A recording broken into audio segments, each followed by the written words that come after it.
Hello, Peter here again, your Pinoy accountant. So in this video, it will be just a short video. We'll talk about yung mga January 2025 na mga deadlines na dapat natin tandaan so that we will avoid yung mga fines and penalties from the BIR. So first is the January 15 income payees sworn declaration of gross receipts and sales. So this is applicable dun sa mga professionals, kagaya ng mga accountants, doctors, lawyers, engineers, at iba pa.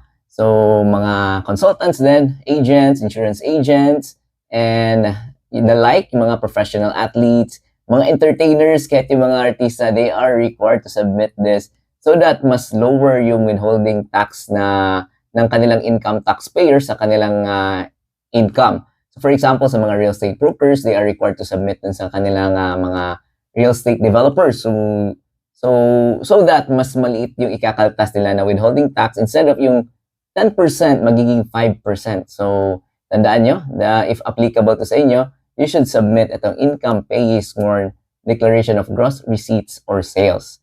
So, next natin is January 20.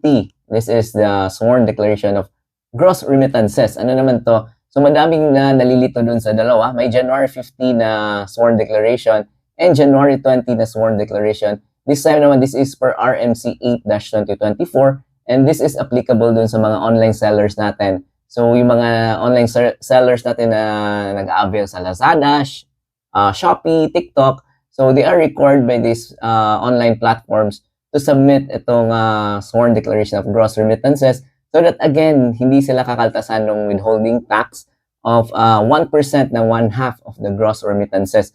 So, we talked about this in my previous videos. So, ipopost ko lang yung mga links doon sa description ko down below. Especially yung sa form na gagamitin ninyo sa sworn declaration na form.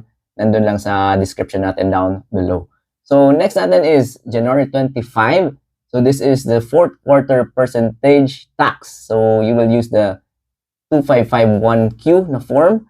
So, ito applicable to for non-VAT and graduated income tax rates. So, sa mga income, sa mga 8%, hindi to mag-a-apply itong percentage tax because yung mga 8% wala namang percentage tax kundi yung ano lang sa kanila income tax quarterly and annual income tax.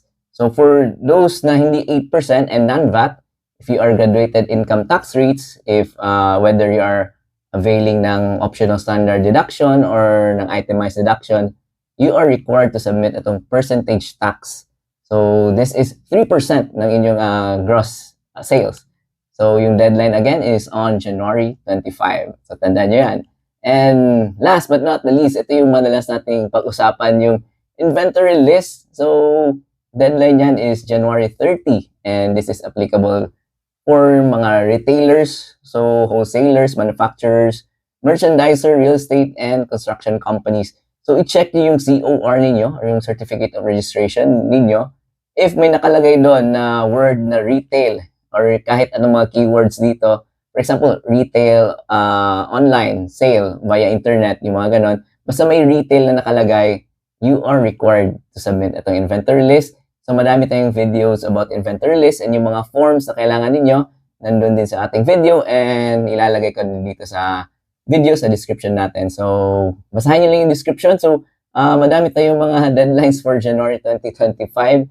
So, yun lang. Just a quick reminder lang for if applicable to sa inyo.